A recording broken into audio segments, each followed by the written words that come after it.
Сәлеметсіздер ме, құрметті оқушылар? Бүгінгі қарастыратын сабағымыздың тақырыбы энергияның сақталу және айналу заңы. Сабағымыздың мақсаты энергияның сақталу және айналу заңын бір түрден екінші түрге айналу заңы екендігін есте сақтау және практикада пайдалану. Біз бұған дейін энергияның екі түрін қарастырдық. Оның бірі потенциалдық энергия, екіншісі кинетикалық энергия. Осы екі энергия бір денеде қатар орындалуы мүмкін.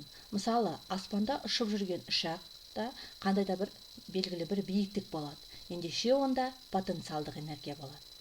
Сонымен қатар осы ұшақтың қандай да бір жылдамдығы болады. Ендеше ол ұшақта кинетикалық энергия болады.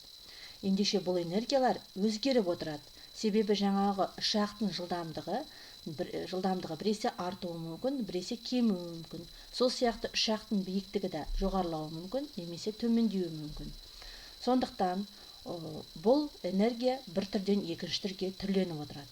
Дегенмен олардың қосындысы тұрақты болады. Табиғатта да, техникада механикалық энергияның бір түрі екінші түрге айналып жатады. Белгілі бір биіктіктен тасты лақтырған кезде оның потенциалдық энергиясы кинетикалық энергияға айналады. Кинетикалық және потенциалдық энергиялардың қосындысы толық механикалық энергия деп аталады. Толық механикалық энергияның формуласы міне алдарында, яғни Е тең болады кинетикалық энергия мен потенциалдық энергияның қосындысына, ал ол тұрақты шамаға тең болады, яғни константа деп тұр. Егер денелерге тек ауырлық күші мен серпімділік күші әрекет етсе, онда толық механикалық энергия сақталады. Энергияның сақталу және бір түрден екінші түрге айналу заңымен танысайық. Денелер өзара әсерлескенде және қозғалғанда кинетикалық және потенциалдық энергиялардың бірінің артуы екіншісінің кемуіне тең болады. Ендеше бірінші кинетикалық энергия мен бірінші потенциалдық энергияның қосындысы екінші кинетикалық энергия мен екінші потенциалдық энергияның қосындысына тең болады.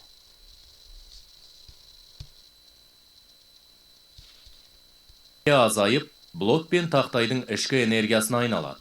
Механикалық энергия мен блоктың ішкі энергиясының қосындысы, яғни тақтайдың толық энергиясы кемейді. Бұл уақытта тақтайдың ішкі энергиясы артады. Блок пен тақтайдың толық энергиясы өзгермейді. Тек бір күйден екінші күйге ауысады. Яғни кинетикалықтан ішкі энергияға және кей бөлігі басқа денеге беріледі. Және де блоктың біршама энергиясы тақтайдан алынады. Блок пен тақтай сыртқы ортамен әрекеттеспесе, онда олар оқшауланған ортада орналасқан.